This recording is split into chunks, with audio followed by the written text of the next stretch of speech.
Hey YouTube, and welcome back to my channel. My name is Caitlin. If you're new here, if you're not, thank you so much for stopping back by today. I thought I would give you guys the rundown on the expenses of being a volunteer soccer coach. Now, I will caveat this with these expenses are not indicative of what it would actually cost to be a soccer coach, because a lot of the things I did are completely unnecessary and extra. If you are a parent wanting to help out, there is no obligation to spend this much money to be a soccer coach, but I just happen to be a 20-something with no kids and no dogs and enough money to do this. So I'll stress what things would actually be expected in a youth league and what is not, at least from my experience. So yeah, let's get into it. First things first, if you're going to coach, there may or may not be some level of expectation that you would have some equipment. Now, for my league, there was no expectation of equipment. You could use the league's equipment. Personally, some of it was a little run down, and all of the teams had free reign over the equipment locker, so I just didn't know if there was going to be everything that I needed until I started coaching, and by that point, I wanted to already have everything I needed. So I ended up buying stuff for myself, and turns out, had I just gone to the equipment locker, there was plenty of what I needed. It wasn't brand new by any means.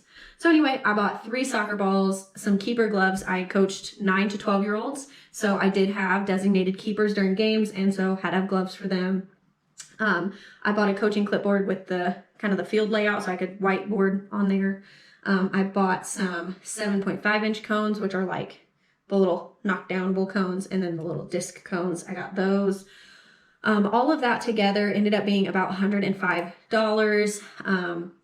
The cones and balls being the most expensive things, which makes sense. And I put all of these things under equipment because all of these things will be reusable. I will not have to replace them every single season when I coach. The only thing that will have to be replaced over time is keeper gloves. They just don't last forever, especially the kids ones that are cheap, because I'm not gonna buy like super nice keeper gloves for 9-year-olds. So yeah, they will not last too awfully long, but more than one season, I think.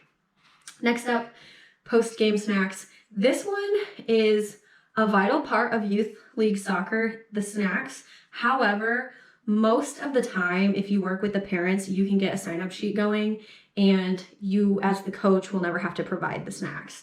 However, I was with a small league, working parents, kids who have lots of siblings at home, and crazy inflation at the grocery store. So it felt okay to me to spend a little bit and bring basic snack and drink for each kid. I only had 7 kids on my team, so this was not expensive in the grand total, and I only had 7 games to provide that for. So for me, it was feasible to provide snacks to my kids.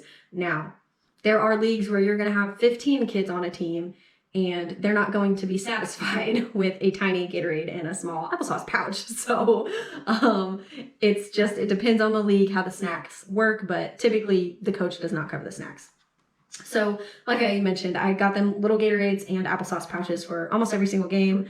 At the beginning of the season, I actually bought a bunch of different snacks because I thought, oh, I'll bring them a different snack every time. And they ended up just wanting applesauce. Like, they just kept asking for the applesauce. Don't bring Cheez-Its, bring applesauce. So my partner and I ate all those snacks, and I supplied applesauce pouches to the kids instead. So all in all, 7 games worth of snacks. Actually, the granola bars, they did like those. But anyway, 7 games of snacks was about $50. I would probably add a couple dollars in there because I did buy a small case of water that, in case a kid ran out of water during a game, they could grab water out of the cooler. So about $50 for snacks. Not too bad at all. Next up, we have supplies, things that might need to be replaced or are not necessarily specific to soccer, but I just used them for this season. So loose leaf paper, had to have it so I could write my practice plans and game plans and stuff. I bought these little pipsqueak markers because I did an MVP of the season and I let the kids vote, so I had to have something for them to vote with, and I couldn't resist the pipsqueaks, man.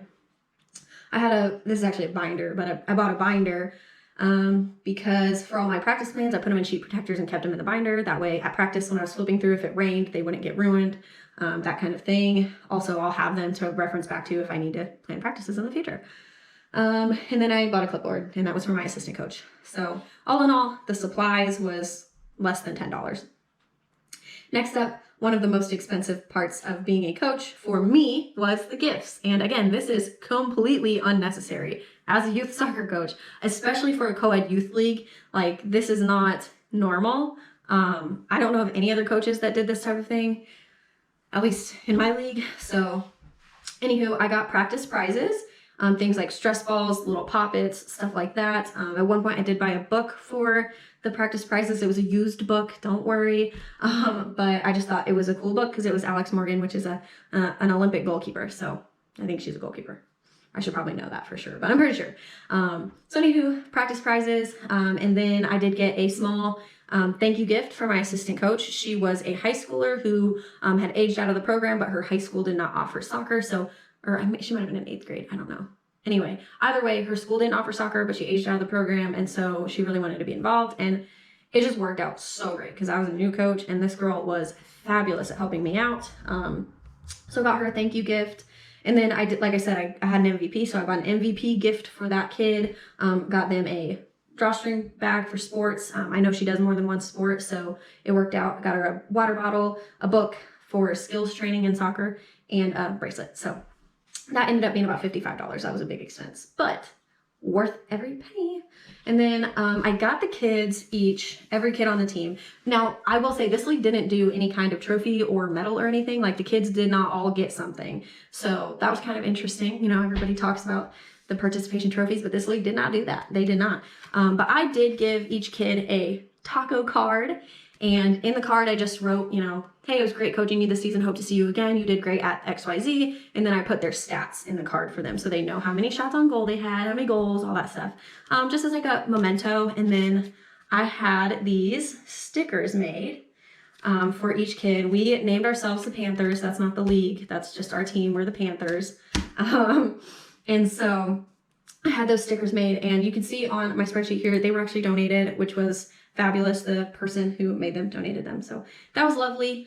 All in all, the gift section ended up being $122. So a little bit on the pricey side, but worth every penny again. And lastly, we'll get to the actual cost of volunteering, I guess. Time and travel. So for my time and hours, this is not like an actual cost that I included in the total, but I did write it down here because it does matter. Like people who donate their time, like the league itself should recognize how valuable it is for their time. For me, I wrote like even at just $10 an hour, at the amount of time I put into this league would have been $400 minimum. If it was my like hourly wage at work, it would have been $1,300 of work. So, and that's like a low ball because I don't include time it takes me to plan a practice. I was just including practice hours. So yeah, it matters. When you volunteer your time, you are making an impact on the bottom line of that program. They didn't have to pay me, but these kids got something wonderful out of the program, and it's worth every second of my time to have done that. But I did want to include that because I thought it was interesting. The other thing that is an actual real cost of being a coach is the fuel. So I drive a diesel, and it was about 30 minutes from my house. So 30 minutes there, 30 minutes back, for roughly, 22 trips, I think is what that meant. And that ended up being close to $130 of gas to do. We did 2 practices a week and one game a week. So yeah, it adds up. It adds up. So, they also provided a coach jersey to the coaches, which was, I just assumed was $15. Once I got it, it was probably more of like a $20 or $25 jersey. So I just subtracted that. So total, that total does, like I said, does not include my time. But the total for me to coach was about $400. Most of that was completely unnecessary expenses. The only expenses I would say would be like actually vital would be a coach clipboard, some paper to plan your practices with. Those goalie gloves are going to be important. And for me, the league did not provide them. And then the fuel cost to go. So I probably could have done the season for like less than $200. And that's mostly just fuel. So if you're thinking about being a coach, the best way to do it is to coach in a league that your kid's already in, because you're already going to be making those trips anyway. But if you're somebody who just likes the sport and you want to go at it, do it. It's not that expensive, like grand scheme.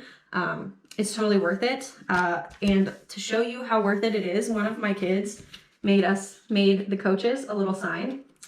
and that just made my day. So I know this was kind of longer than I expected. I thought this would be a quicker video, but yeah, I thought I would go over how much it costs for me to be a volunteer coach and try to advocate for more people to get into volunteering in your community, whether that's being a soccer coach or helping out with cleaning the parks, whatever it is.